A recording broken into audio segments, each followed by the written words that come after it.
Oh,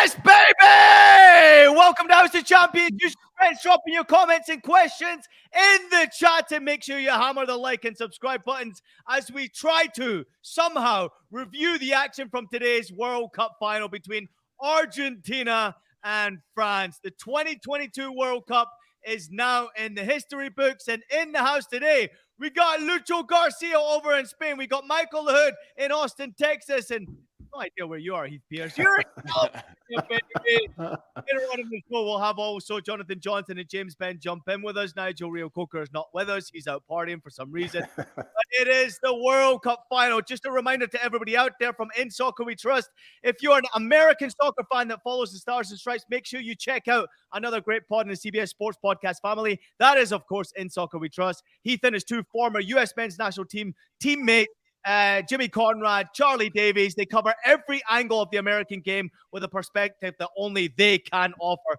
So download and subscribe to the In Soccer We Trust podcast anywhere you will find this one. Let's get into the action. Michael LaHood, I'm coming to you first because I have no word. The House of Champions has the champion, and that champion is Argentina. Good luck trying to describe how this game played out. Oh, man. I can describe it in the form of beverages. I started off with water. I graduated to tea, and I reached into the fridge for a beer, but then thought whiskey would have been the final punch. I will have whiskey after this show because I cannot even fathom how the hell we got here. What a World Cup final. Some might say the greatest ever. I could say that. I could say, Mike. I mean, I was talking to our producer desk and I was shaking. Just before the show, I was still shaking. My hands were still sweating a little bit because it's definitely one of the best games I ever seen. That drama, that roller coaster of emotions, it's been amazing and ended up the way that I wanted and that I suffered. And finally, we can see Lionel Messi lifting the World Cup trophy. Yeah, it's bizarre. It's sort of everything came together. All the storylines happened. Everything that you wanted. The world wanted Messi to get this trophy, but the world wanted Mbappe to do well. They wanted a battle for the Golden Boot race. Now the Golden Ball. We'll see how that plays out. But the same thing for me with all this. I tweeted right at the start of the penalties that I'm nervous and I don't even care. And then I started to think about it and I said, well, I do care. And then I ended up tweeting, I'm nervous and this means nothing to me. So I can't imagine what it was like for people that it meant something to, but just to see the drama go back and forth. You know, we talk about finals so often, sort of being underwhelming because both teams play a little caged up. They play a little defensive. France, in this case, I think for first 60 minutes looked very nervous and almost afraid to make mistakes, which we saw clearly. But once it all opened up and it was crazy, it's probably the best sporting event that I've ever experienced in my lifetime. Yeah, we got a few comments coming in already. D-Mac says, this shit is bananas. We agree with you, D-Mac. Thanks for joining us as well. What a crazy game, says Alfonso Omar. Wow. Gonna be some scenes in Argentina tonight. You better believe it. Simply the greatest game ever witnessed. Let's talk about that. I mean, this is probably the best final. You guys have already mentioned it already. Best final, maybe even the best game we have ever witnessed. This is a game that had absolutely everything. As HP just mentioned right there, you're waiting for Mbappe to somehow do something in this game. We're talking about the superstars, Lionel Messi, of course, getting a couple of goals in this game. We thought he had won it. Then Mbappe says, no, not on my show. And then all of a sudden we go to penalty kicks. And this was pretty much the way this final should have ended. And penalty kicks, it seems an unfair way, Michael, for a game like this to end. But there was no way. These guys could have still been playing. It would have been 10-10 if they'd have played for another 2 hours. This game had pretty much everything you could have asked for. Well, this game had more drama than Don Giovanni, which is one of my favorite operas, just to put it out there. But when I look at how this game played out, the first 70 minutes, really the first 65 minutes, it was one-way traffic, all Argentina.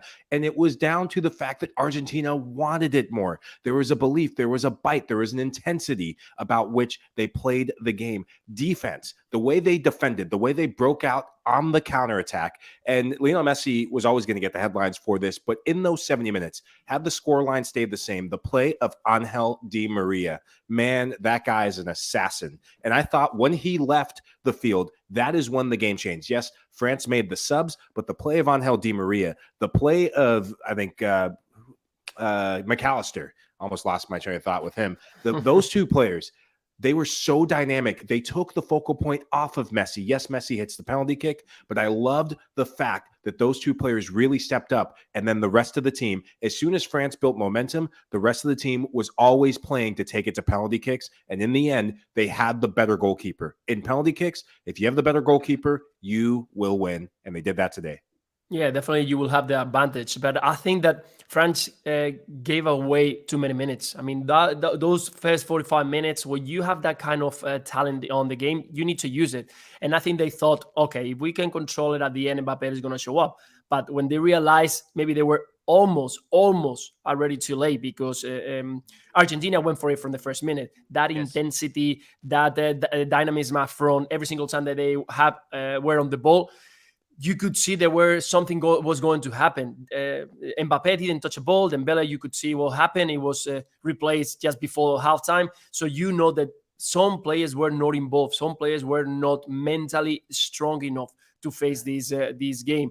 And I think that the Deschamps did a good job after in the second half. He brought a lot more intensity when he realized that Argentina would start getting running out of legs, and players who can be players on the run. They are faster, they are strong, and you could see the France, after two mistakes, in my opinion, from Argentina, they went for it. They went for winning the game. They went for, listen, we can have the chance. And of course, when you have a player like Mbappe, I mean, that second goal, that volley is just out of this world. I mean, not many players in the history of football can manage to have the composure inside the box, the understanding, the awareness, and the ability to score that goal in that moment. So it was just a magnificent effort. And for me, once again, I think that Argentina deserved a little bit more in the penalties, but it could have gone to the other way. I will say that when it got to penalties, that it was the first time in probably my entire adult life that I said, I want to replay. Play the replay. Even I'm sitting with my father-in-law. He's like, they should do this 4 days from now. Do it again. Like, we cannot finish a World Cup at this level without one of them coming out on top in either regular or extra time. But it played out the way that it had happened. And I agree with Lucho's perspective there. When France came back into it, I started to think, wow, most of these teams that have an off day, Morocco, even the U.S., they're out. They don't have the ability to flip the switch on. After 60 minutes like that, most teams that have played like that in this World Cup were done. You can't just turn it on. But somehow they were able to turn it on, get themselves back into it. And I go, man, there might be something to this. But it ultimately ended up coming down to penalties. So I agree with Lucho there that those wasted minutes could have been something different. That nervousness. I do agree also that making those substitutions, when you look at the names swapping in and out, I was a little bit shocked, but they ended up playing a huge role. And had this gone the other way in the end, then Deschamps would have been the hero in this one. But ultimately, Argentina stepped up. They were able to stay composed after getting punched back over and over again, usually going 2-0 down to 2-2. It's hard to get yourself going, and they were able to do that. So just incredible. Yeah, it's like when I watch a UFC fight and you just watch the most epic fight and you're like, I don't want this to end. And then you get to do it again when it's like called a tie. So you get to do it all over again. And this was Mbappe and Messi. Of course, you can watch them on Paramount Plus anytime we cover the Champions League, also on CBS Sports. I mean, outstanding players stepping up on the world's biggest stage when it matters. Let's break down the first half a little bit in detail. Messi got the goal 23 minutes into the game, scoring from the spot, taking him to 12 World Cup goals, bringing him level to Pele.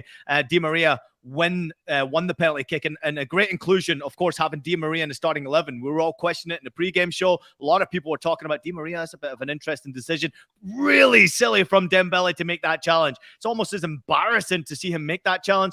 Lionel Messi became the first player to score in the round of 16 quarterfinal, semifinal, and final in a World Cup, a single edition of a World Cup, with that goal right there. And then Di Maria got his goal on the 36-minute mark, the assist from McAllister. This was probably one of the best World Cup goals I think I've ever seen. Team goals, the build-up play, the finish, the execution, and it was an outstanding performance, Michael, in the first 45 minutes from Argentina. They dominated. France did not have a single shot.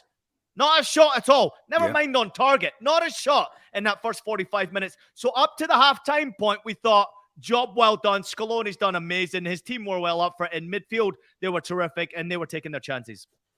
I think it's down to the defensive play in midfield. They crowded out the French midfield, and it's the back pressing of attacking players. You saw Lionel Messi getting in his own box to make tackles. When have you seen that before? Oh yeah, this World Cup, because he wanted it more. This team wanted it more. I think they got tired because of how much energy they were putting into this match. They were all over the field. I told you to keep an eye on Alexis McAllister before this game in the pregame show. His defensive work alongside Rodrigo de Paul, their ability to shift. Defensively, they went back in a 4-4-2, but it was their ability to shift defensively over to the right-hand side to crowd out numbers, to create overloads, box out Kylian Mbappe, box out entry passes in the likes of Mbappe, Giroud, frustrated France. France couldn't connect one or two passes to get out of their own half. As soon as they won the ball, they exposed how expansive the French team plays. Theo Hernandez likes to push really high. One diagonal pass frees up Di Maria, and it creates a 1v1 situation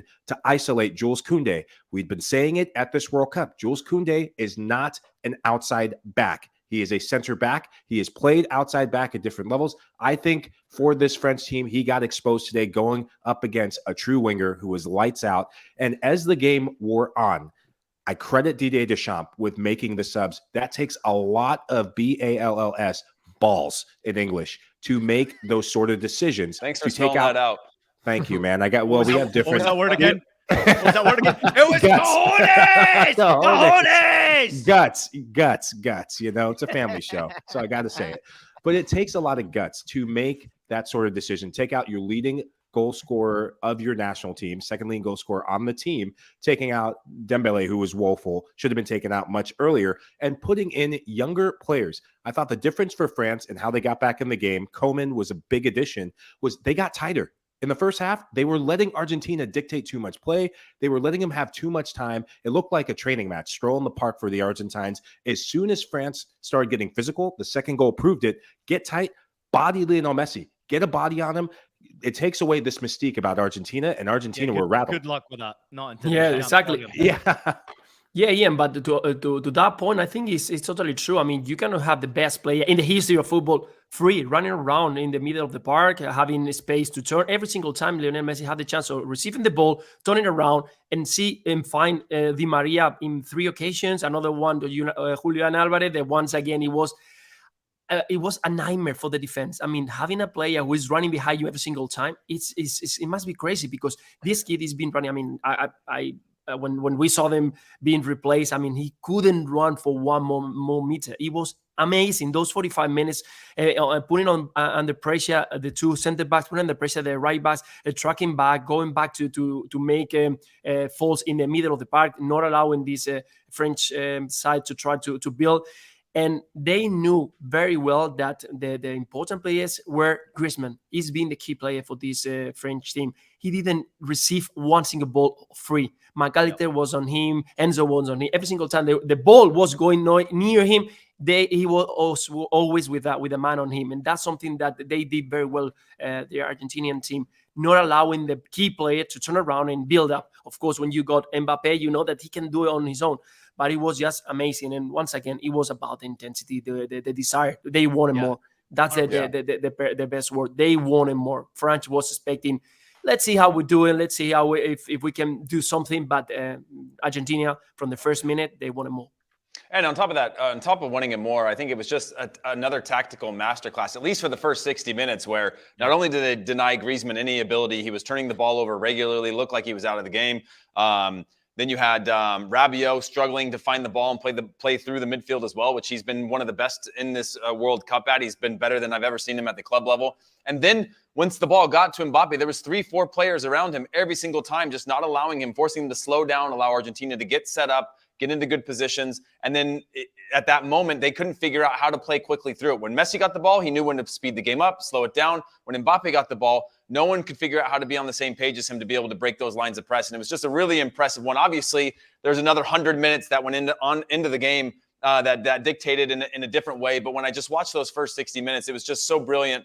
Every tactical area of the field from Argentina, and the fight and the desire. And it's the first time that I can remember Argentina having a team where they just accepted, this is our star, and everybody else is going to put their egos aside. There's always been maybe one more ego in the Argentina squad, a second ego or a third ego where just like France, where you have Giroud walking back, you have Mbappe walking back, you have Dembele, who struggled in the semis and the finals, walking back. And you can't have 3 players like that on the field where they're not being fully effective and think that you're going to be able to get out with the result. For Argentina, they were all on the same page for the first time in a long time, and you could see them get better and better every single match in this tournament, knowing what it was going to take, and to come out on top, it makes total sense.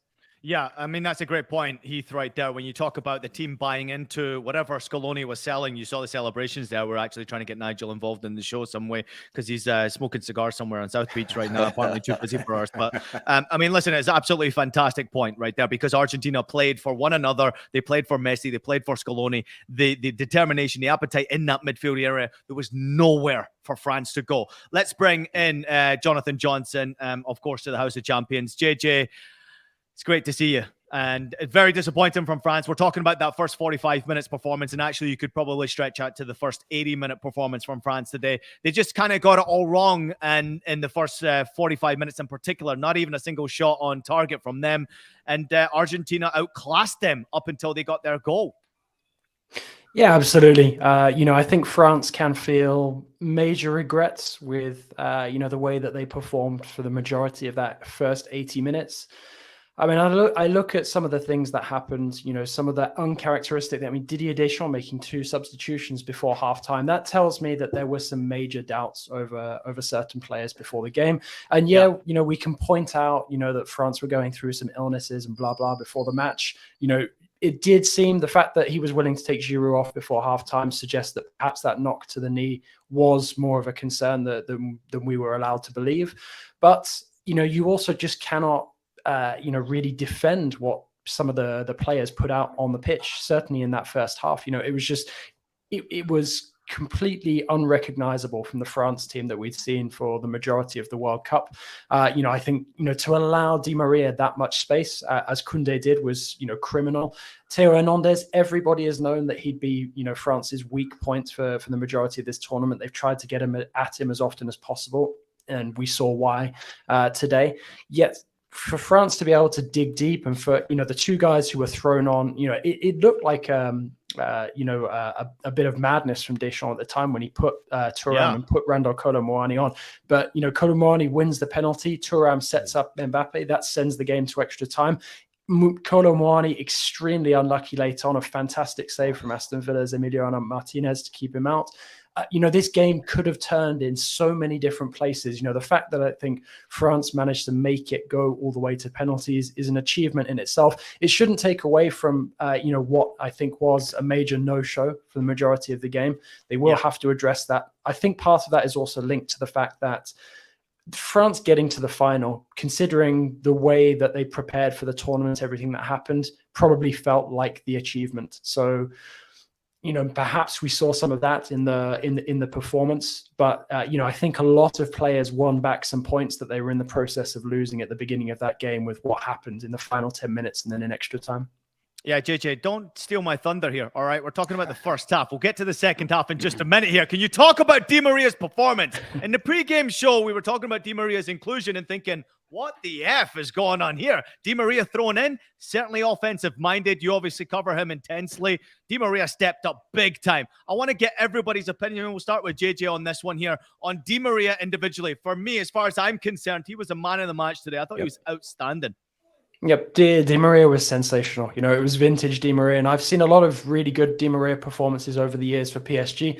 Haven't been able to see the same level of him at Juve since he moved, but he does still have that class, and he now has the international recognition, success that his talent has deserved, because it's not all just about Messi. Yes, the overriding narrative is Messi, but there's some other fantastic players in that team who have also deserved this success. And Di Maria, is absolutely one of those at the top of that list. I think Scaloni played this brilliantly tactically in putting Di Maria on, keeping him on for the amount of time that he did, because that way he was going to get that absolute maximum out of Di Maria and then be able to bring him off. I think if he'd had an inkling that it might go to penalties, he might have wanted to try and keep him on, but there's no way that Di Maria can last 90 minutes these days. But for what we saw, particularly in that first half, it was just sensational. It was like rolling back the years and seeing him in that performance when PSG destroyed Barcelona in the first leg in the Champions League, or when he was absolutely brilliant as Real Madrid won La Decima. It's it was absolute vintage Di Maria, and I can't praise him highly enough for that performance. Heath, Ian, you both were outside backs, and you'll get this, and I think anyone who has played or watched enough football will get this. You watch your wingers. As wingers, you are told to go with your outside back, to test them for pace, test them 1v1, defending, and when you get that edge, when you beat him the first time, you've won. You can get after him. And I love the persistence. I love the relentless nature that Argentina, Di Maria, when he started this World Cup, he was playing on the right-hand side. In the lead up to this FIFA World Cup tournament, he had been playing on the right-hand side, inverted right winger to come in on his left. I thought Scaloni identified the matchup superbly to take away the defensive responsibility from Di Maria, to not play him on the right-hand side, because Di Maria would have had to come back and track and help on Mbappe. De Paul was the right man for that. De Paul can play box to box, but really his defensive presence on the right gave balance and freedom for Di Maria to operate higher up the field and cheat a little bit in transition for Argentina on the left. And once he beat Koundé the first time, France did not adapt enough to double team, and really the laziness and the mentality of Ousmane Dembele, he exposed that. He used that to his credit, to Argentina's favor. And I agree with Ian. He was my man of the match if that game had stayed 2-0. Yeah, definitely. We all agreed that he was the man of the match of this game because of his.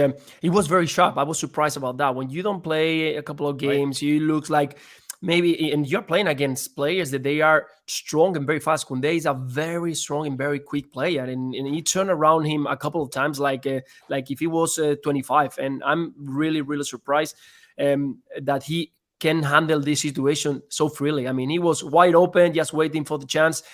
And to be honest, we talked about a little bit in the beginning that the game changed when he was replaced.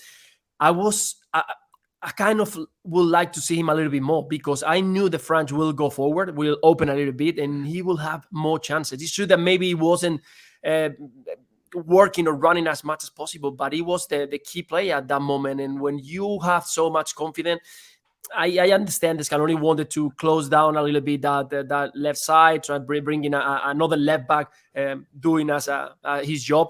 That after you could see that when it was needed to go forward and make the cross and do more passing. Acuna is not the player. He's a player that from the back can defend well and can go forward maybe 2-3 times. But if you ask him to build up, you ask him to link with the other, he's not Di Maria at all. So I think that he could have been on the game maybe for another 10 minutes. I will give it. I think he was replaced on the 65 minutes or something like that. I will give it another 10 minutes, allowing him to maybe be more, because when he's there, the front is going to need to have an eye on him. So I have kept it a little bit more, but definitely outstanding performance in all the way. And that goal on the build-up, it was in that counter-attack with Messi, Enzo, and finishing with him, it was just fantastic.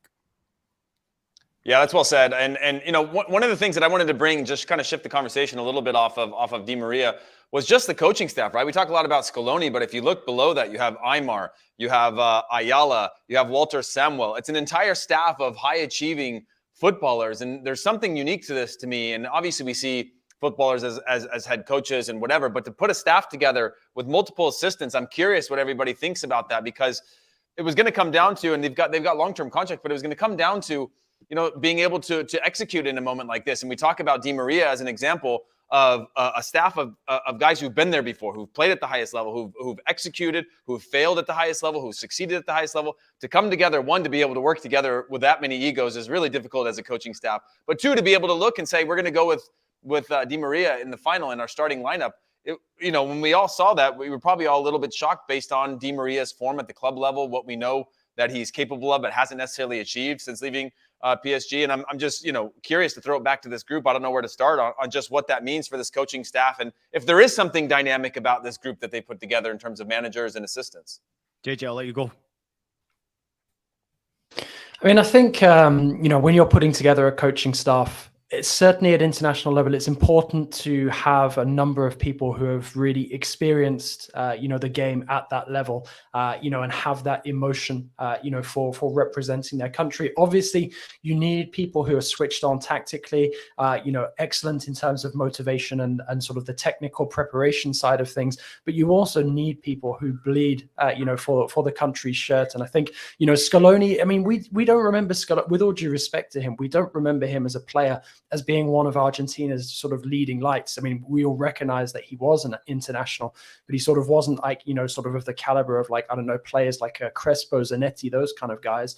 But, he obviously has been around the international setup so much that he has learned so much during his playing career that he's now taken into that coaching career. And I think part of that, will also be reflected in the way that he creates that, the coaching staff as well. And I'll be interested to know if he tries to fast track some of the players who are quite close to retirement now into his coaching staff, assuming that he stays on for sort of at least the next 4-year cycle. Lucho, let's touch upon Kylian Mbappe's performance in that second half. He scored 80 minutes into the game, his 6th World Cup goal there. Obviously trying to chase Messi when it comes to the Golden Boot. He managed to score, I think it was, if I'm not mistaken, 97 seconds, something close to that, later on to make it 2-2. And one of the most surprising comebacks in World Cup history. I mean, this was a phenomenal finish to make it 2-2. And then making the game go to extra time. It was an amazing comeback. And really, they needed Kylian Mbappe to step up here. The France substitutions made a difference, and I think that's obviously a credit to Didier Deschamps and the job that he did do in the second half, and also in the first half, making changes in the first 45 minutes, never easy. But in the second half, Kingsley Coman coming on, Camavinga coming on, in my opinion, really changed the game for them. And Kylian Mbappe needed to step up, and he did in a big way. Yeah, definitely a big way. And I'm just watching right now. They're giving him the golden boot at the moment, and definitely they need him. And it's true that on this day, I think I understand that Deschamps decided to go with Mbappe on one side and the regular players, but I think that he should have think about the intensity of the Argentinian team. That's why he quickly reacted and brought players with more pace and more aggressiveness up front, and the game kind of changed. But definitely, it doesn't matter if you kind of balance or you play toe-to-toe on aggressiveness wise against Argentina. You need something else, and that's Mbappe. That moment when he got that ball and go to the penalty spot to score the third one, listen, that's something. He's such a young talent. You know that if you score that goal, if you don't score that goal, you are out of the World Cup, and he's on you. And maybe in the future, you never know what is going to happen in the career, the mentality of the players. But that personality is just outstanding. That goal I mentioned before, that second goal is from out of this world. It's something that a player like Mbappe, you could see that it was a chance of controlling the ball. And the moment that I saw the ball coming in, it was, yes, control it with the chest, control it forward to the keeper, and then score. I was thinking all that in my head. I would do that. And suddenly he waits the ball to come down and smash it. and the contact with the ball is just perfect, because at the end, that's the way you think. I mean, what would you do? Yeah, but Lucho, it takes a lot of balls for him to hit it from that distance. Crazy, in the style that he hits. It takes balls, right? Much more because you are alone. I mean, there's no one around you. You got plenty of time. The keeper is and he knows that the keeper is on the line of goal, so he knows that he's got time. But is that the confidence? That the what I'm talking about? Is that personality that he's got? That he knows that I'm Mbappe, and from here I've done it before. I'm gonna put the ball in. I'm gonna put it in, and that's what he does. And that's a world-class player, and that's why probably one of the next Messi or Cristianos or this kind of player. We are watching right now the replacements of the Messi and Ronaldo that we've seen for 15 years. Yeah, when I look, and I think you hit on some great points, Lucho. When I look at Mbappe and what the subs brought in, it was more dynamic. With Giroud in there, with Dembele in there, it was static. It was unlike the France team and unlike how Mbappe loves to play and how he thrives. On some of the goals, the interchange and dynamic movement between the front three, Colomboani coming in, you see him do it in the Bundesliga. You see him do it with Frankfurt. He's a player that does not stay static. There are times where he would come in underneath Marcus Thuram. There are times where Mbappe would play as the striker, and that created more dynamic movement, and that really troubled Argentina. And JJ, question for you with your time here on the show. Mbappe, Messi, Neymar. Now the World Cup's over. What does this do for PSG's locker room? I mean, it seems a shame to sort of boil it all down to the PSG angle, but I mean, I guess they do have to go back and face reality now, or well, Messi won't until after Christmas now. Next week. Yeah, but it's. I mean, it's. Okay, JJ, let me ask you a better question. Alvarez and Haaland in the locker room. One of them has a World Cup trophy next to their locker. One of them doesn't. What happens to that locker room? Yeah. Well, luckily Haaland's an Iceman, so you'll be able to keep his cool. Now, in terms of the PSG dynamic, I think honestly the tournament probably worked out the best way possible for PSG. With all due respect to Neymar, I think Neymar being in that situation when he comes across one of Messi or Mbappe probably would have created a bit more trouble, a bit more tension, than Messi and Mbappe coming up against each other. Sure, Mbappe is going to be disappointed, but can he really be that disappointed with himself? He's top scored at this tournament, gave it absolutely everything in the final. And the fact that he didn't score in the 2 games in the lead up to that, it doesn't really change anything. France still got to the final despite it. So, the fact that he's gone to 2 World Cup finals already, he's scored a hat trick in one of them, still hasn't come out a winner. I think he can be satisfied. And I think we can all agree, and that would include, Mbappe, that would include Neymar as well, that Messi, for everything that he's done in his career, has merited, this success. I don't think anyone can hold it against him. Certainly nobody sort of from the French point of view can begrudge him that. France at the end of the day were fortunate, but also showed a lot of balls, to manage to take it as far as they did. But to say that Argentina didn't deserve it on the day would also be, quite false. All right, we're not done with the final. We're going to talk more about the final when we come back. This game deserves it, so we're not moving on from it just yet, but we are going to take a quick break. And also, after the final, we'll discuss the awards that have just gone on. We'll also discuss the third place match that apparently no one was paying attention to, including me, and it was an absolute cracker. But stick around. More to come from us here on House of Champions. We'll be right back. Don't stop watching Leo Messi, the man, the myth, the legend. Messi! The GOAT. Utterly explosive. The UEFA Champions League. Stream PSG matches live February on Paramount+. All right, the Soccer's World eyes are focused on Qatar for the biggest event of the global stage. Stay up to date with every story and every heart-pounding moment with the Golazzo Starting 11 newsletter from CBS Sports.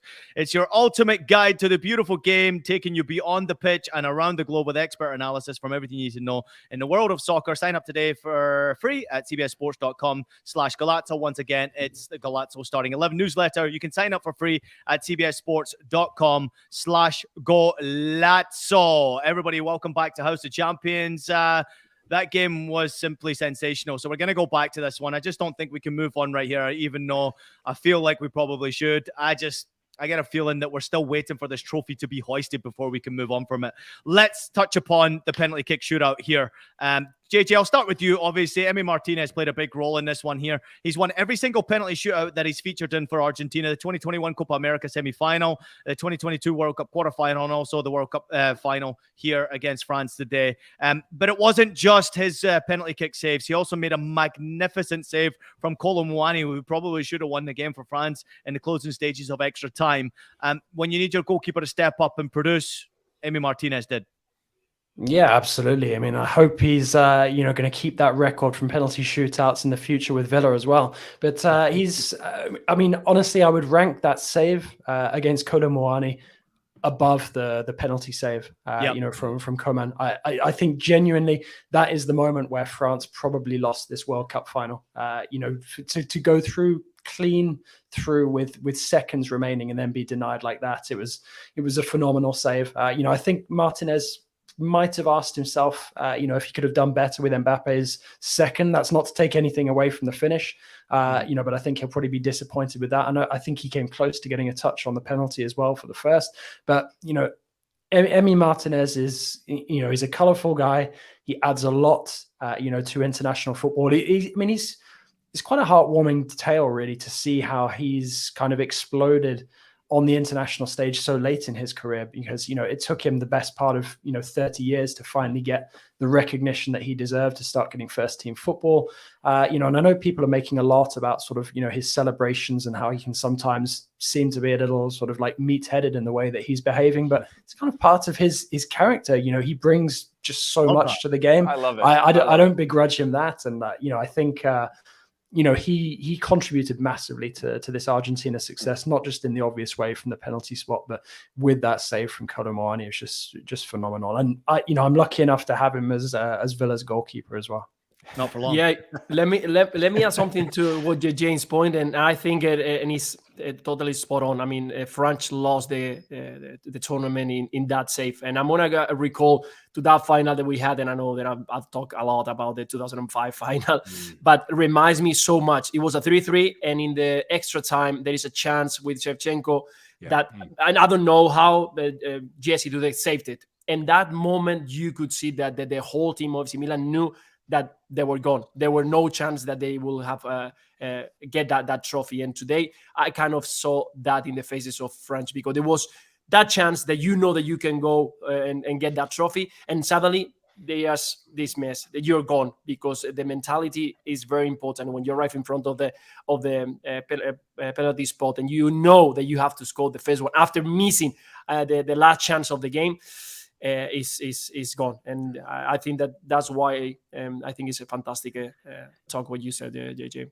HP, you've also been involved in a lot of penalty kick shootouts. I mean, it's just such an unfortunate way to lose, but it's such a great way. If you win a penalty kick shootout in the fashion that they did do, I mean, Argentina were ruthless when it came to penalty spot kicks. And I guess when you look at the youngsters, Kingsley Coman and Tchouaméni, who was phenomenal for France throughout this competition, it's really unfortunate. Big moments, you require a lot of nerves to step up and take your penalty kick and put it in the back of the net. But unfortunately, the youngsters missed in this one, and Argentina prevailed.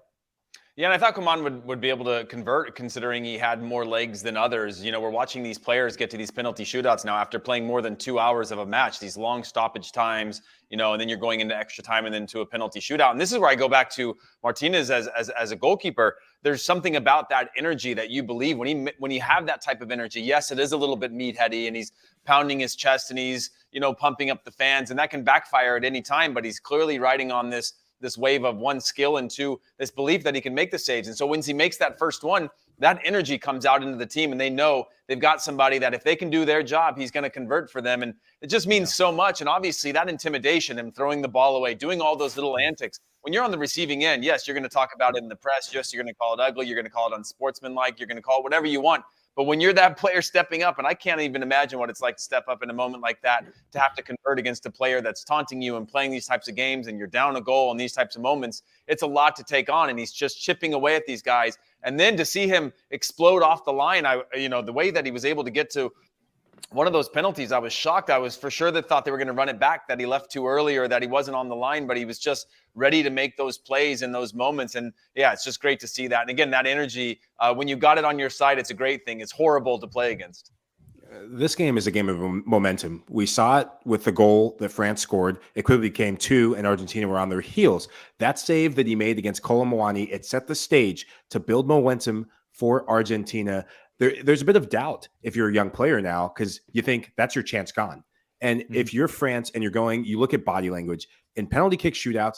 If I'm a goalkeeper, I always look at body language. And Emi Martinez, just the mind games. That is first-class stuff from him. As you said, Ian, I love the bravado. Bring more of that. More goalkeepers should do that. But you got to talk the talk and walk the walk next to it. And this guy has done it. He's got the confidence, and his record shows for it. For France, when I look at the players who stepped up to take it, and I look at the likes of England with a player like Bukayo Saka, no, these French players hopefully will not suffer the same repercussions of what happened post-game. But I think that this could be a recipe to make these young players stronger, because late in the game, when you look at the age of this young French roster that was on the field, I just kept thinking, no matter what happens here today, yes, the best thing is for them to win the World Cup. The experience factor, the experience level, to know that they went toe-to-toe with Argentina with a bunch of young players, that is something that if Didier Deschamps or whoever takes over for France, they will have that in their back pocket to move forward to the next Euros or maybe a World Cup. I mean, I think it was inevitable as well that France would get to that stage with so many inexperienced players, or relatively inexperienced players, given how cooked everyone was. I mean, look at Varane.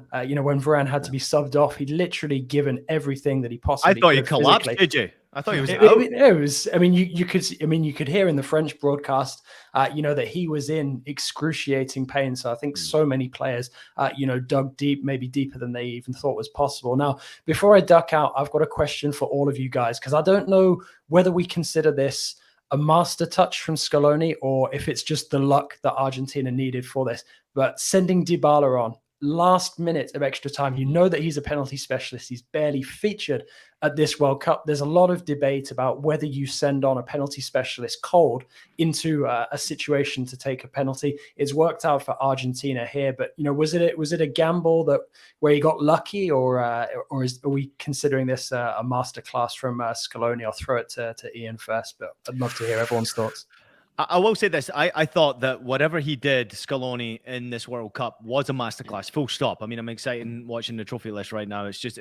I just feel like whatever he has done has been special. And it's not just this World Cup, it's also before the World Cup what he's done. Every decision that he's made, the way he's got this team playing, the way he's managed to keep the whole squad composed, recognizing that there were some big names on the bench waiting for a chance to play, waiting for a chance to play their role. And I think that was his role there, Dybala. I was a bit nervous, even though I know that he was obviously the penalty kick taker. I was a bit nervous, but I mean, this was just another masterclass from Scaloni. Lucha, what do you think?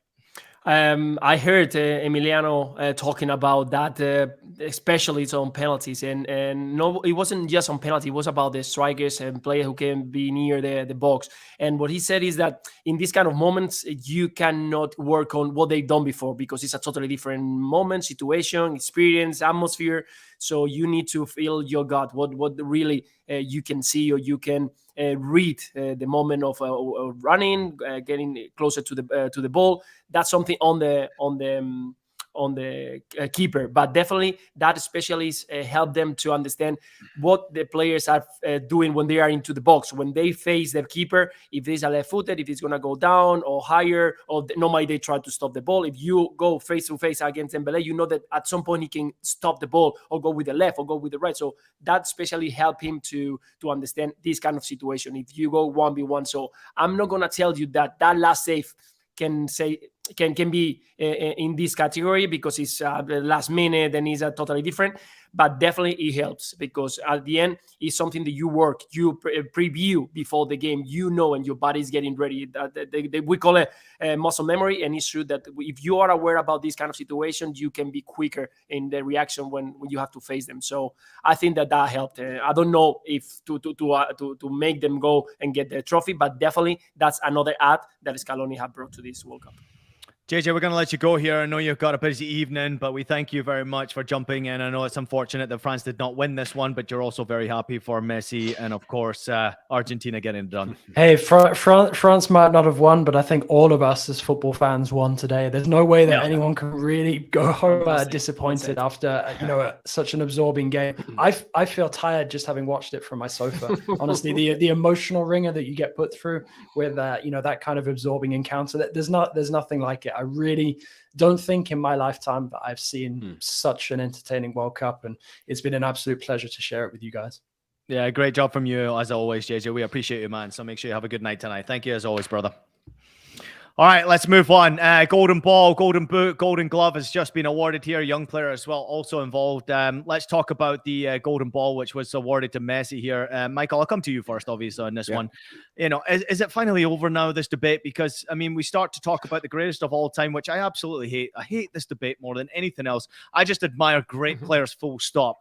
And to see Lionel Messi lift the trophy, that was just admiration as far as I'm concerned. That's all I needed to see, just to see Lionel Messi, because as far as I'm concerned, he is, in my opinion, the greatest to ever have played this game. And I don't give a shit what anybody else thinks. I care about what I think, and I love the beautiful game for beautiful moments, for big moments, and for players who managed to win. And Lionel Messi finally got his hands on that trophy here. It was a great moment for him individually and a great moment for his nation. He now goes down as probably up there with Diego. He is the GOAT. He is the greatest of all time. What a difference a year makes. A year ago or a year and a half ago, today, Copa America, he finally did it. He finally got across the line. And to think the World Cup, I mean, the debate is cemented. And if you look at the talking that he does on the field and not off the field, you look at the talking that his counterpart, Cristiano Ronaldo, has been doing off the field and not enough on the field. I think that magnifies his greatness that much more. But it comes at the twilight end of his career, and this guy is playing like he could still play another 3-4 years. I mean, he single-handedly put this Argentine team on his back and took them the distance. And it really motivated and inspired this next generation of ballers. I think of the likes of Enzo Fernandez, rightfully so, young player of the tournament. I thought Julian Alvarez was a worthy shout as well with the goals and performances he had. But you look at the supporting cast, Alexis McAllister, these are young players who they will benefit from the bit of gold dust that Messi has and will implement on this team moving forward. Yeah, and the other thing that I would say about why I think this cements it is not because he finally got this. It's because the amount of times that he didn't get it, the amount of times he's lost the trophy, and the amount of times that he's had to claw and climb with a completely different roster, a different squad through multiple generations to get to this type of moment and then be able to convert. And at all those points along the way, he's been the go-to guy, and he doesn't hide. He doesn't shy away. He's not looking to have to make the big moment. He's consistently playing a role and having an impact on the matches. His role has evolved in terms of being much more efficient in terms of when he runs and when he walks. But there's no, at least again, in my opinion, debating or arguing at this point, just because of the amount of adversity and things he's had to go through, the amount of times that he's had to lose and be told that's going to be what separates him from Ronaldo, from others in history, is that he can't convert on this level. Yes, Ronaldo has a completely different national team. It makes it a very hard debate in a lot of levels. But for Messi to fail so many times at the national team, yes, he finally got the Copa America, but to keep on going. And then with this team losing in the opener and then to be able to claw his way back into it. I think, what was it, under 10% of teams that lose their opener end up getting out of the knockout rounds, let alone going on to win a final. It's spectacular. I mean, we're going to find out tomorrow the amount of statistics and records and all these things that he's done, and that's what puts him into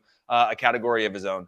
Yeah, definitely. At the end, I understand that that way of trying to compare them between Maradona or Pelé or Cristiano. It doesn't matter. And probably the ones that they thought that it was a GOAT before this game, they will continue thinking like this. And the ones that they didn't, they will continue like this. I think that lifting that trophy is just to feel that at least no one can say, listen, you cannot be. At least consider the best player in the history, or one of the best players in the history. You will like more Pelé or Maradona or Cristiano Ronaldo or Cruyff or Zidane. It doesn't matter. At the end, I think that for the ones I've always talked about him as the best player of the history, at least because I don't like to compare. I enjoy when I see clips of Maradona. I enjoy when I see clips of Cristiano Ronaldo. I enjoy when I see players doing well at home on the field. And when I see Lionel Messi doing for 15 years, that's something that for me is just quite special. To do this when he's 35, he's just from another world. And if you start, like you're saying, Heath, checking all the stats, it's just unbelievable. So I'm just happy for him, because in Argentina, people were always talking about, but the World Cup, and now finally he's got it. So there's no way no one can say, at least you are considered the best player of the history. Yeah, and one last thing for me, having gone to Argentina matches at this World Cup, when I looked in there, yes, there was a large contingency of Argentinian fans, but I was in a stadium of 90,000. And most people were not speaking Spanish. They were not from Argentina, but they were wearing a Messi jersey. They were wearing blue and white. And that tells the entire story, I think, of the way that he's inspired a generation. You can go on and on about the debate of who's better from different generations and things like that. But to watch a 90,000-seat stadium with people all around the world, and I'm talking about literally all around the world, finding a way to get a Messi shirt, or finding a way to wear blue and white, or finding a way to wear a T-shirt that says Messi on it, just tells the story of what he means to so many people everywhere that aren't even Argentinian. David Adams says Pele is still the GOAT here. Michigan Reality says Messi. We got a great one from Pietro Chiarro. He says Maradona will always be the number one. People need to rewatch the master at his craft. It was not a single person that won Argentina that World Cup. Come on, man. Give this team the respect that they deserve. And I feel like in House of Champions, we've absolutely given the respect to this Argentinian side, and also Scaloni for getting the job done here. Now, what I will say this is, I have grown up, and we all have pretty much grown up with our fathers and our grandfathers telling us, oh, but only if you were old enough to have watched Pele in his time, George Best in his time, Maradona in his time. Well, fuck that. We just got to watch Lionel Messi in his prime and Kylian Mbappe in his prime at a World Cup, and possibly the greatest game that we have ever witnessed. That was simply sensational. So congratulations to Mbappe for winning the Golden Boot and taking a plus 1,000 bet that I had on Messi to win the Golden Boot. Thank you, Kylian. I will take that loss because you are one of the greatest to ever have played this game. And congratulations to Messi for winning the Golden Ball for a simply outstanding performance throughout this tournament and getting your nation to lift up a trophy. We appreciate you, as we do all of our followers out there as well. Thank you, everybody, for tuning in. Real quickly, before we get out of here, guys, I want to let you go and enjoy the moment because the World Cup trophy has just been lifted, and this is just a magnificent occasion. You should be going out there and enjoying a drink or two to enjoy this great game that we have witnessed. There was a third-place game that took place yesterday. Croatia won that game by 2-1. Gvardiol got the opening goal 7 minutes in. Dari equalized 2 minutes later, and Mislav Orsic scored on the 42nd minute mark to make it 2-1. Morocco's 2 defeats in the World Cup came in the matches where they had the highest percentage of possession in the ball. They played well in their knockout games, but just couldn't get the job done. Michael, you watched the game. Obviously, this actually meant something to Croatia because there was a big celebration back home for them after winning this. Yeah, it was a swan song for a generation, and really their captain, Luka Modric, sending him off in style. I think the experience and the class and possession of Croatia outlasted the hustle and bustle of Morocco in the end. That Orsic goal, holy moly. It looked like a FIFA goal or PSE, whichever system you play, whichever network you're on. It looked like a video game goal. First time hit, opens up his body into the top corner. And I think Croatia were worthy winners, but the biggest winner in the long run, I think, will be the continent of Africa. Morocco, what they've done, they represent something much bigger than just a third place match. So congrats to both teams on a heck of a tournament run. HP.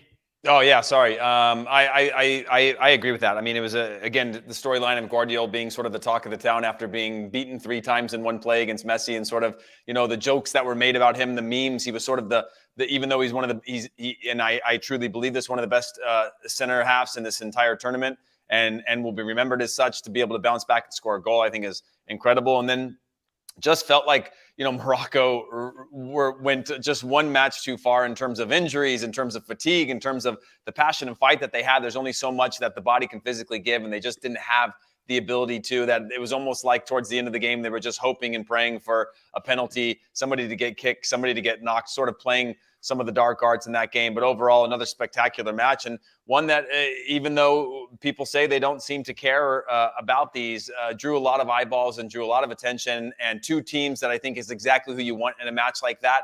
Than some team that was a favorite to reach the final only to fall short. This was 2 teams that I think weren't expected to be at that point, so it made it even more special. And for Morocco to finish 4th, great. For Croatia to finish 3rd, also unbelievable. Yeah, definitely. The point about Croatia getting that third, I thought that he is well deserved. A lot of quality and talent on that team. That it wasn't enough because probably in the last there they were missing some stuff.